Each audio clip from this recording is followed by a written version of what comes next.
Mon art n'est ni une énigme, ni une formule, ni un problème à résoudre. Il est avant tout l'expression de mon extase et le reflet de mon destin.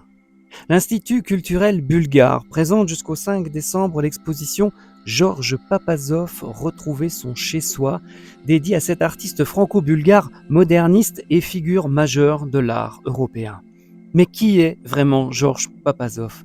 Né en 1894 après avoir survécu à la Première Guerre mondiale, d'où sera inspirée sa série Les Éclaireurs, Georges Papazov passa plusieurs années à Prague, Munich et Berlin avant de s'installer le 1er janvier 1924 à Paris, quelques mois avant la publication du premier manifeste des surréalistes par André Breton.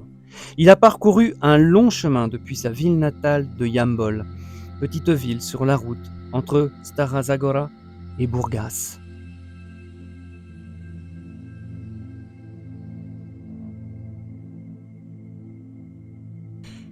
Désormais, à Paris, ses proches s'appellent Tristan Tzara, Robert Desnos ou encore Paul Éluard.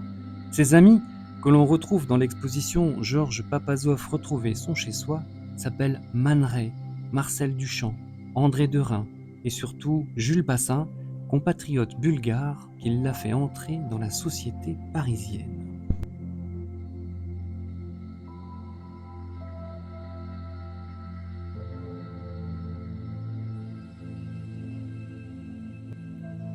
Georges Papazov est sans aucun doute l'un des précurseurs de ce que nous appelons aujourd'hui le surréalisme abstrait du milieu des années 1920, aux côtés de Juan Miró, Max Ernst, David Malkin et André Masson. C'est ce qu'écrivait en 1982 Édouard Jaguer, écrivain et historien de l'art, dans son dictionnaire du surréalisme.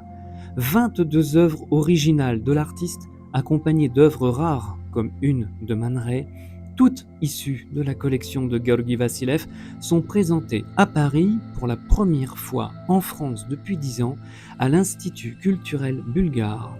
Un voyage, une histoire, un destin, une exposition rare sur le commissariat de Maria Vassileva jusqu'au 5 décembre. Allez-y.